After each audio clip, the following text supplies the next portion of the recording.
Welcome to the channel. Here, we provide clear, actionable insights into the complex world of tax and accounting to help your business thrive. You know that rental property you've got? Ever dream of just moving in? Making it your actual home?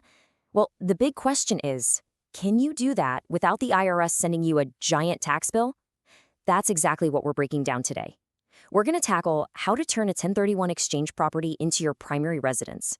It's tricky, but wow, it can be incredibly rewarding. Okay, to really get how this works, let's look at a real-world example. Let's talk about an investor. We'll call him Mr. Hong. Now, Mr. Hong just made a killing on a property, a $700,000 capital gain. That's a huge win. But here's the kicker. It was all tax-deferred.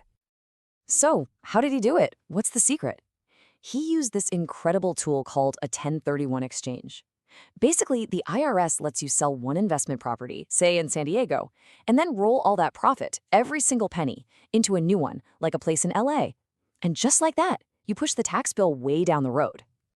But now, he's got this awesome new property in LA, and a little thought starts creeping into his mind. It's a really simple question, right? But the answer? It's anything but. He's wondering, hey, can I just move my family into this place? Can I live here myself without that giant tax bill I just dodged suddenly coming back to haunt me? All right, so Mr. Hong's got a real dilemma on his hands. And his situation, it's perfect because it lays out the two big hurdles every single investor in this spot has to clear. Think of it like a two-part puzzle, and you absolutely have to solve it in the right order. Okay, challenge number one, and this is the big one right out of the gate. How does he make sure he doesn't blow up his 1031 exchange? I mean, one wrong move and bam, that $700,000 gain is taxable, just like that. Then there's challenge number two, the long game. Can he pull off a tax double dip? Can he also get that amazing $500,000 tax break for a primary home when he sells it down the line? So first things first, let's jump into that first hurdle.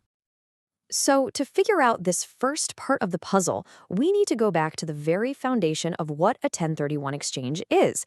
It all boils down to one single super important word, intent. The IRS wants to know what was in your head.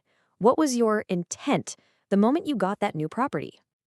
And look, the rules on this are crystal clear. You have to buy the property with the intent to hold it as an investment, period. If the IRS gets even a whiff that you were secretly planning to make it your home from day one, well, that giant tax deferral you got, it just vanishes. Poof, gone. So that's the million-dollar question, isn't it?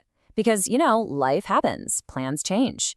You might have had every intention of renting that place out for years, but then something shifts, a job change, family stuff, and suddenly moving in makes perfect sense. How in the world do you prove to the IRS that your original intention was legit? Well, you've basically got two ways to go about it. Okay, path number one is what they call the facts and circumstances test. And honestly, it's as vague as it sounds. You basically have to build a legal case for yourself. You'd point to things like, hey, look, I rented it out at a fair price for a year, or something totally unexpected happened in my life that made me move in. It's a huge gray area, and let me tell you, trying to win that argument can be super stressful. Yeah, nobody wants to get into a he said, she said with the IRS about what was in their head years ago. That's a fight you want to avoid at all costs. The good news is the IRS gets it. They realized this was way too fuzzy, so they created a much, much clearer path, a safer way. And that clearer path is something called the safe harbor rule.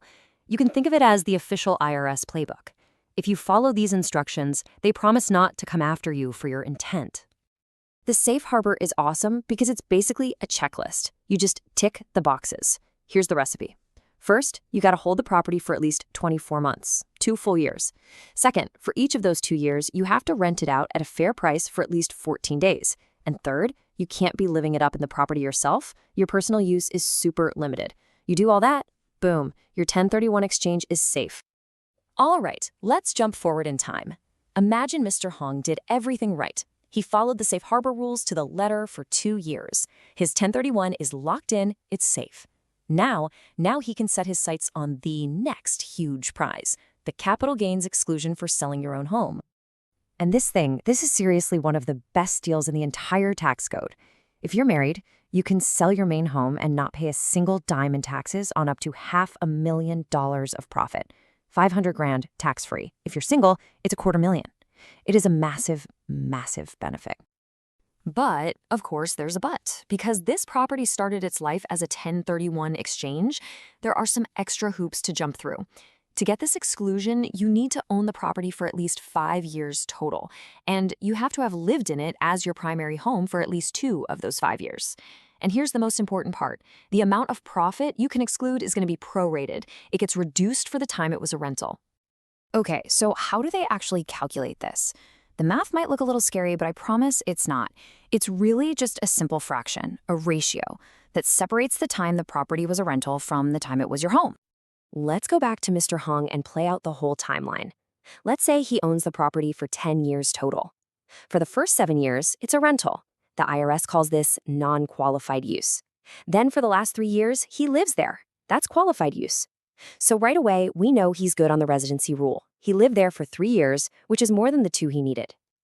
Now, let's say when he sells, he's made a cool $1 million in profit. Here's how the math works. He owned it for 10 years, and 7 of those years were as a rental. So 7 out of 10, or 70% of that $1 million gain, is considered non-qualified. That's $700,000 that he can't exclude. The other 3 years he lived there, that's 30%, or $300,000. That's the part that is qualified for the tax break. And since that qualified portion, the $300,000, is way less than the $500,000 max exclusion he's allowed, he gets to wipe it all out. That $300,000 is totally tax-free. So think about that. After all this planning, his final taxable gain is only the $700,000 from the rental years, not the entire $1 million profit. That is a huge, huge win. Okay, I know that was a lot of numbers, a lot of rules. So let's just boil it all down. Let's recap the 2 key timelines you have to burn into your memory if you want to pull this off. It really comes down to this. You're playing 2 different games with 2 different timelines. Game 1 is protecting your 1031. For that, you're focused on those first 2 years. You follow the safe harbor rules. Hold it, rent it, stay out of it. Game 2 is getting that home sale exclusion. That's a longer game. You need to be thinking about a 5-year ownership period, with at least 2 of those years living in the house. Look, if you do this right, it is so much more than just a tax trick.